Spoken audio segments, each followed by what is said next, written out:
like she's dying in front of us.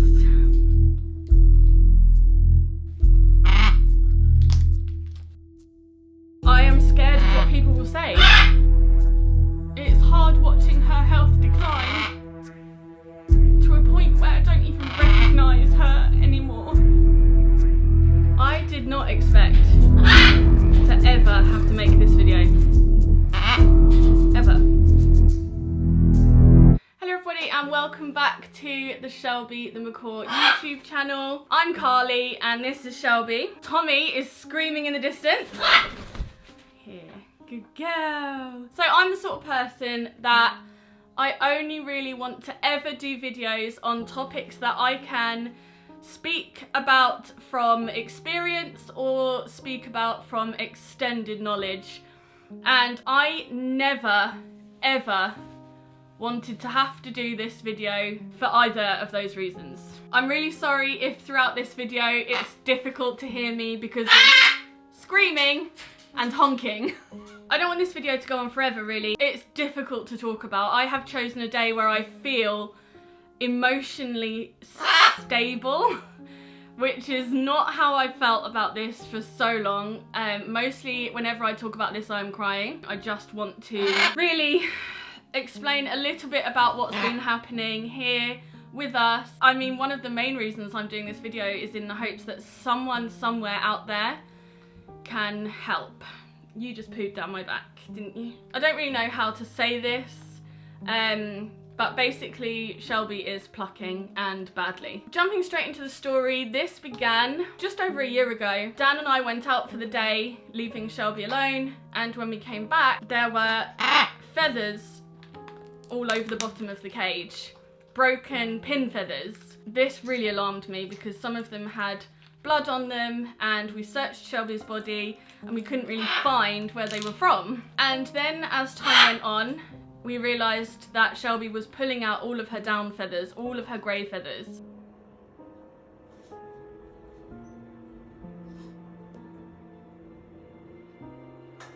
Nearly a year later, we're at the point now where she doesn't really have any down feathers left on her body, any grey feathers left. She's just left with her yellow feathers on her body and she started pulling those out too. Along with the pulling of the feathers, Shelby has lost so much weight. Her keel bone is really prominent, it really sticks out, and she acts like a baby all the time. And when I say she acts like a baby, I mean she's head bobbing like this, she's sort of doing this up, down, really slow motion like this.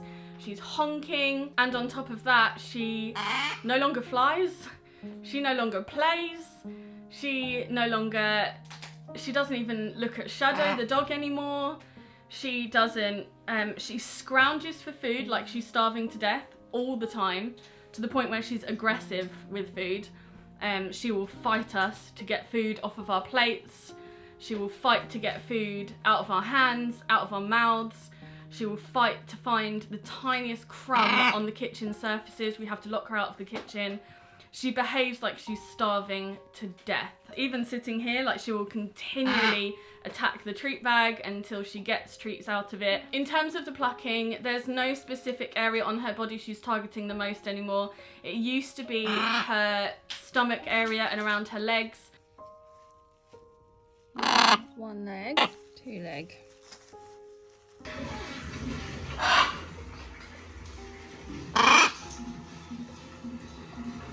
Now it's her legs, her stomach, her hips, her back, her wings, her chest, everywhere, her shoulders, everywhere that she can reach, she will pull her feathers out. We have found that she's just not the bird she used to be.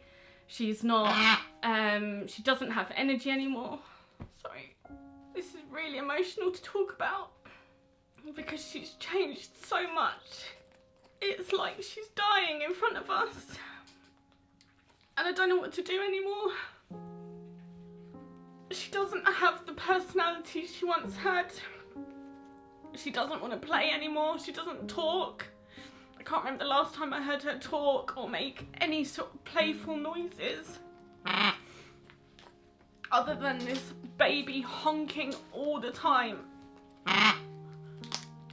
And it's really frustrating. Like it's I used to get really annoyed with it because I just thought we had put into her this negative behaviour, this baby behaviour. I thought it was our fault for treating her like a baby, or that she wasn't weaned properly, because she wasn't really. But with all the other symptoms, like the severe plucking and the not flying and the low energy and the fact that she's always tired, or she's always looking for food, like she's never distracted by anything else. She doesn't play with toys, she doesn't forage unless there's food in it that she can see. Then she'll like really aggressively, I'm really sorry, then she'll really aggressively try to get the food out from the foraging toy. I can't even talk. The only fly she will do is a really short, quick, small loop, and it doesn't matter how much I feed her. Like I used to think there was something, like I used to get frustrated and I'd just give her loads and loads of treats. I once gave her like 6 almonds, 7 almonds, like a bowl of nuts, just to see if this would stop. And it still didn't. She was still honking and still behaving like a baby, but behaving like she's starving. Oh gosh, pull yourself together.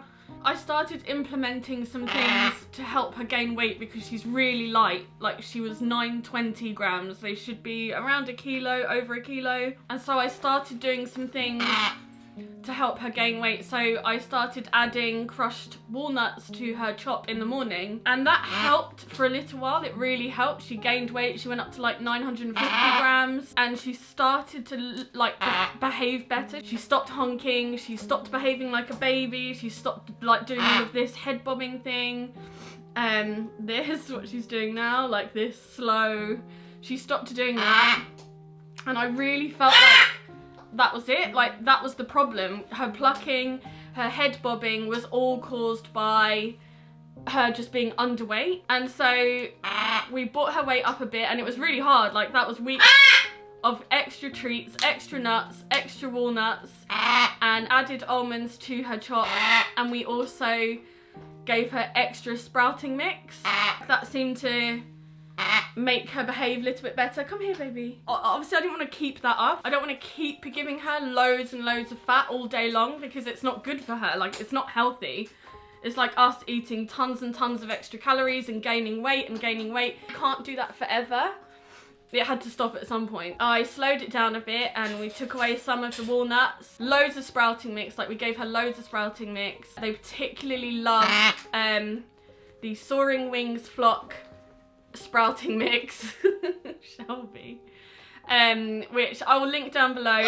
It's amazing. It's a ready-made sprouting formula. It's really, really good for it's so nutritionally beneficial to parrots in general. They should all be eating a sprouting mix in their diet every single day, parrots of all sizes. So I'll link that down below.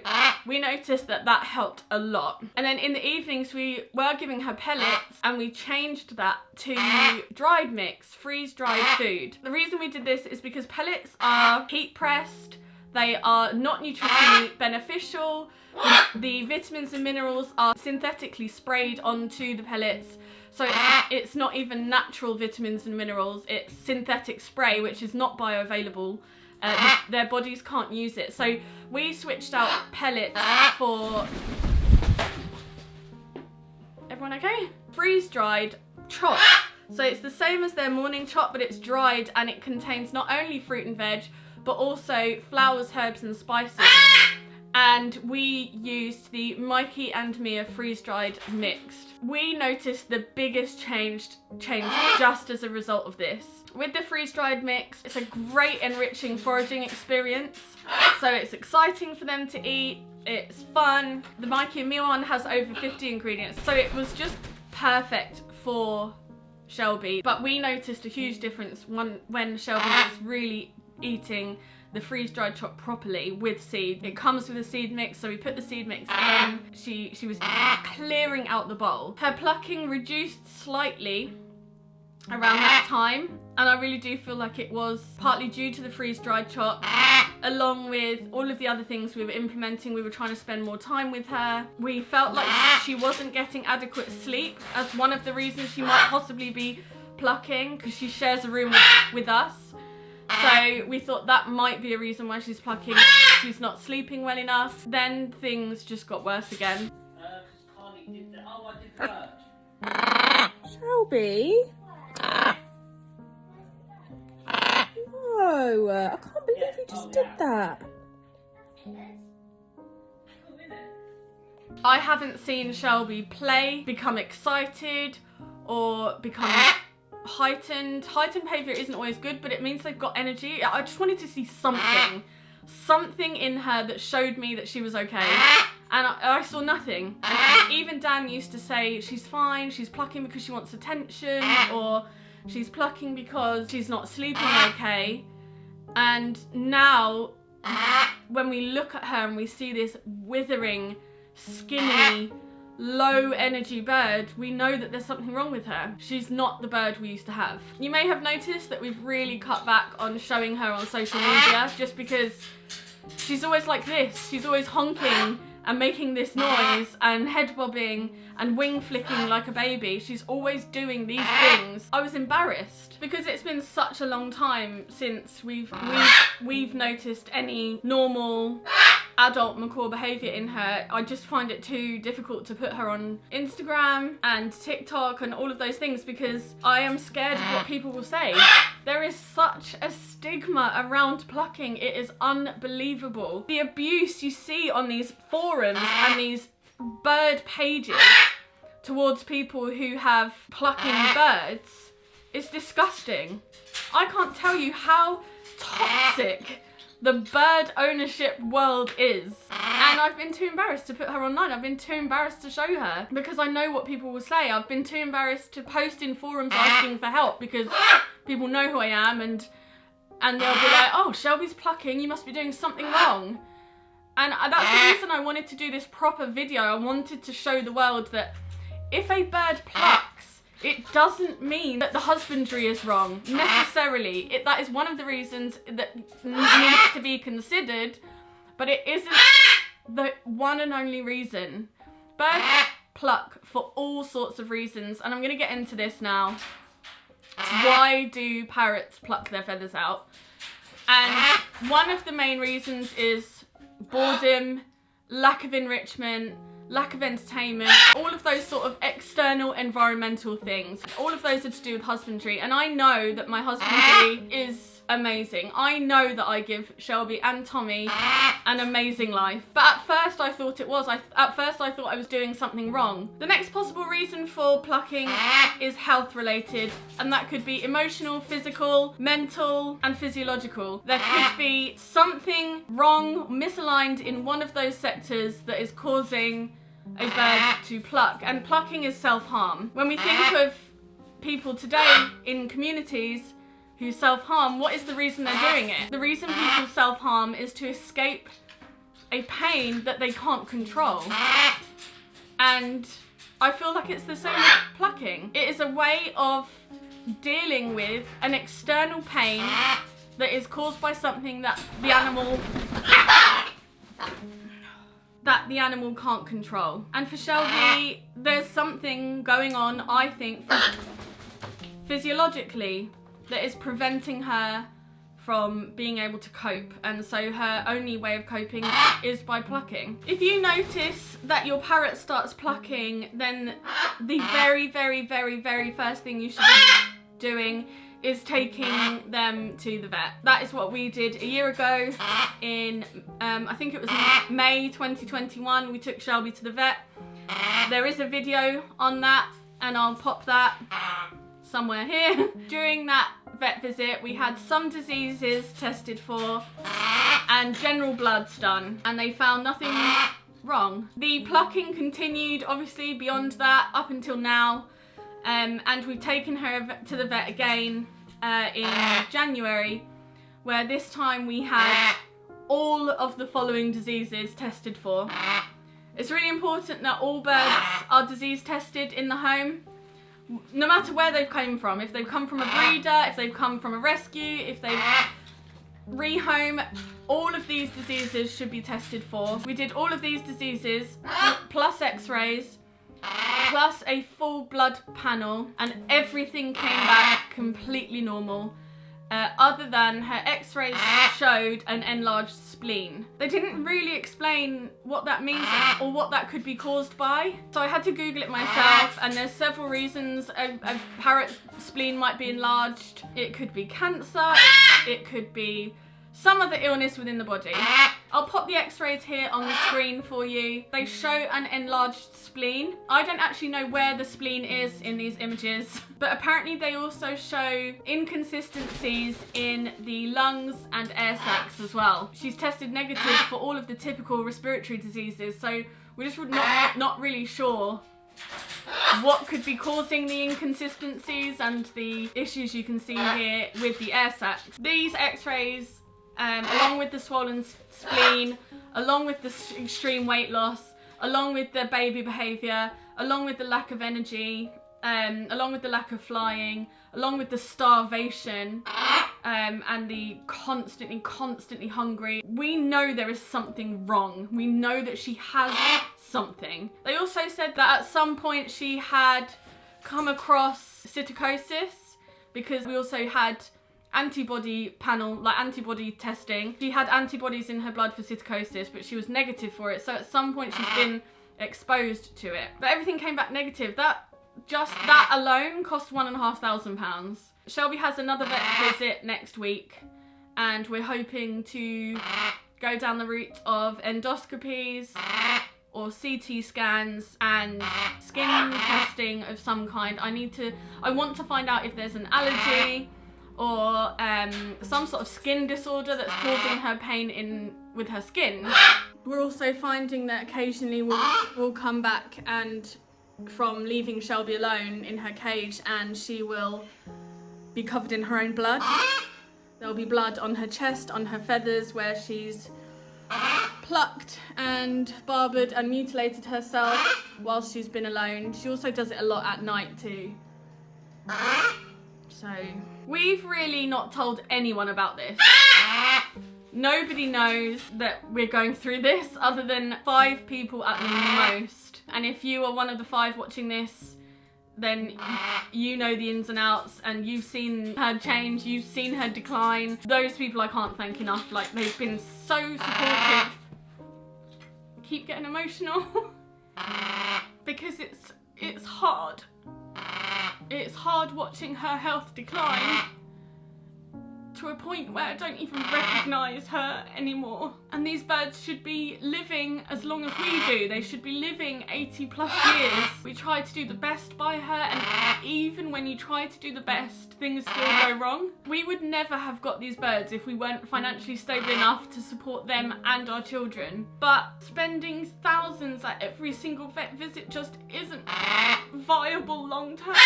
She's insured, and the insurance companies won't pay out because she's not been diagnosed with anything, and they don't cover just plucking because it's not an illness. I would just be really, really careful who you insure your birds with, because it doesn't necessarily mean that everything you take them to the vet for is covered. Plucking to me is caused by something always. There is always a reason for it, and for an insurance company to turn around and say, oh no, we're not paying out because your bird is self-harming, is disgusting. The main message I want you to take from this is that plucking, feather destruction is always caused by something. They deserve us to do the best we can by them. So if your parrot's plucking, if your parrot starts plucking, if your parrot always has been plucking and you have no idea why, and you've just left it because you think, oh, all birds do it at some point. I've seen loads of naked birds on the internet. It's just something parrots do. It's not. It really isn't something parrots do. No parrot in the world plucks. No wild parrot self-mutilates. They only do it in captivity. Every single bird that plucks is doing it for a reason, and I am determined to get to the bottom of this. My gut tells me that Shelby is in pain, and I'm hoping that at our next vet visit we can discuss trialing some sort of pain medication. If it takes years and she's naked in a few years, and that's what we come to before I find a reason, then so be it. I've started giving her CBD oil in the hopes that that will reduce some of the inflammation and the symptoms. I think the few people that we have told have really struggled to believe how bad it is until very recently, where she's just really started to visibly show signs of decline, where she no longer plays, she no longer flies, none of those things. And so the people around us that we do tell, they're starting to see now. Thankfully, Tommy is healthy. She's free flying now. You can head over to our Instagram to check out lots of videos of Tommy flying. I'm going to do a whole video on Tommy flying, just her, because she deserves her time and her moment, because she's done amazing. She is flying like a pro. Like, we're so proud of her. I'm so proud of her. I'm so proud of myself for getting her to the point she's at in like the 6 months we've had her. But now that this video is out there and we've finally been able to discuss with the world what we're going through, there will be more videos of Shelby and more sort of in-depth videos of her issues, her feather quality, her behaviour, that sort of thing. Because I don't want to hide. I don't want to hide her. I don't want to hide us. I want people to realise that this happens, and I want people to learn from it. I want people to understand that if it happens, you're not alone. You're not a bad parrot owner. Your bird plucking doesn't make you a bad person. For the time being, I am going to bring this video to a close. My comments are going to be monitored by someone that is not me, because I am so emotionally affected by this whole situation that if I see people throwing nasty comments in the comment section about me being a bad owner, because it will happen, because bird owners are toxic, if the person moderating those comments sees it, they're just going to delete it. I will never see them, so don't waste your breath. If you've been through anything similar to Shelby and her behaviour, then please reach out, because maybe someone out there has thought of something that we haven't thought of. If there's any avian vets watching, I'm really hoping someone can help and someone can give us advice on things that maybe we've missed, maybe we've not spotted. There's something wrong with her and we just want answers. Sorry this video wasn't very positive. It's a bit crap really. It's been horrible to film. Stick with us. Hopefully we will find a reason for Shelby's illness or some sort of diagnosis behind it. But in the meantime, follow us on all our socials, subscribe to the channel, and we will see you in the next one. Bye.